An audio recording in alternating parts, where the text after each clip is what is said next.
Greetings to all. In the video la vandu நம்ம term 1 7th standard measurement la exercise number 2.1 page number 39 la irka fifth problem பார்க்க போறோம். A ground is in the shape of a parallelogram. நம்மள அந்த diagram அப்படியே simultaneously வரைஞ்சிட்டு அவங்க கொடுத்திருக்க information fill பண்ணிக்கலாம். Okay. Parallelogram ஒரு ground வந்து parallelogram shapeல இருக்கு. The height of the parallelogram is 14 meter. இப்ப height வந்து 14 meter.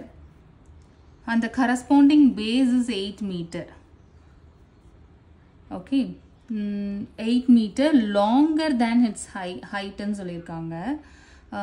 So 8 meter longer than its height plus அதனுடைய height எவ்வளவு 14.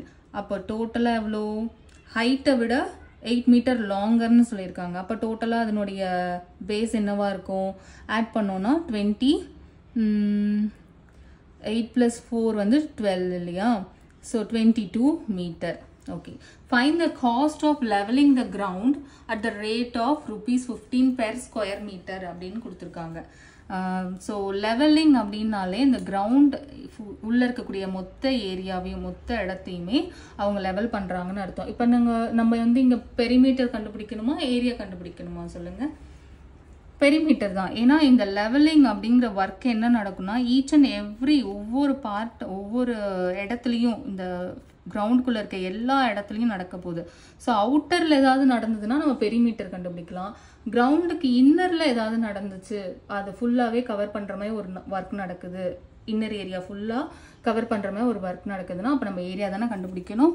So area is equal to height into base. Height எவ்வளவு 14 meter. Base என்னது 22 meter.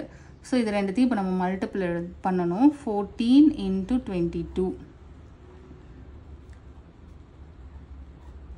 So 308 meter square. 1 meter squareக்கு 15 rupees. 1 meter squareக்கு rupees 15. 308 மீட்டரையும் level பண்றதுக்கு எவ்வளவு தேவைப்படும் 1 to manyனா நம்ம என்ன பண்ணுவோம் மல்டிப்ளிகேஷன் 15 rupees into 308 into 15 பண்ணலாம். 5 8s are 40, 5 zeros are 0, 0 plus 4 4, 5 3s are 15 plus 1 ஆல மல்டிபிள் பண்ணும்போது அந்த நம்பர்ஸ் எல்லாம் அப்படியே வந்துரும். So 4 plus 8 வந்து திரும்பவும் 12 6 4620 rupees ஆகும். ஓகே, இந்த கிரவுண்டை லெவல் பண்றதுக்கு. ஸோ நம்ம என்ன பண்ணோம் கொஸ்டின்ல கொடுத்த டயக்ராம் ட்ரா பண்ணிட்டோம். அவங்க ஹைட் வந்து டைரக்டா 14 சொல்லிட்டாங்க.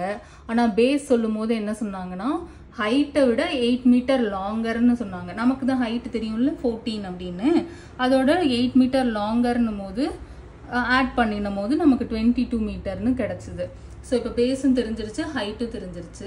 ஏரியா கண்டுபிடிக்கணுமா பெரிமீட்டர் கண்டுபிடிக்கணுமா அப்படின்னு கொஸ்டின்லேருந்து நம்ம தெரிஞ்சுக்கலாம். கொஸ்டினில் வந்து லெவலிங் சொல்லியிருக்காங்க. லெவலிங் அப்படிங்கிறது கிரவுண்டுக்கு இன்னரில் நடக்கிற விஷயம். அவுட்டரில் நடந்தால் பெரிமீட்டர் கண்டுபிடிச்சிருப்போம். அவுட்டர் மீன்ஸ் இந்த பார்டரில் நடந்துச்சுன்னா. பட் இன்னரில் நடக்கிறதுனால நம்ம வந்து லெவலிங் அப்படின்னு சொல்லியிருக்கிறதுனால நம்ம வந்து ஏரியா கண்டுபிடிச்சோம். நமக்கு தான் லென்த் பிரெத் ரெண்டுமே தெரியும். ரெண்டுத்தையும் மல்டிபிள் பண்ணி ஏரியா கண்டுபிடிச்சிட்டோம். 1 மீட்டர் ஏரியாவுக்கு 1 மீட்டர் ஸ்கொயர் ஆஃப் ஏரியாவுக்கு 15 rupees ஆகுமா லெவல் பண்றதுக்கு. அப்போ 308 மீட்டர் ஸ்கொயருக்கு எவ்வளோ ஆகும் நமக்கு தெரியும். 1 மீட்டர் கொடுத்துட்டு நிறைய கேட்டாங்கன்னா 1 to manyனாலே மல்டிப்ளிகேஷன். அதனால 15 into அந்த ஏரியாவை பண்ணினோம். ஸோ நமக்கு காஸ்ட் கிடைச்சிருச்சு. தேங்க்ஸ் ஃபார் வாட்சிங்.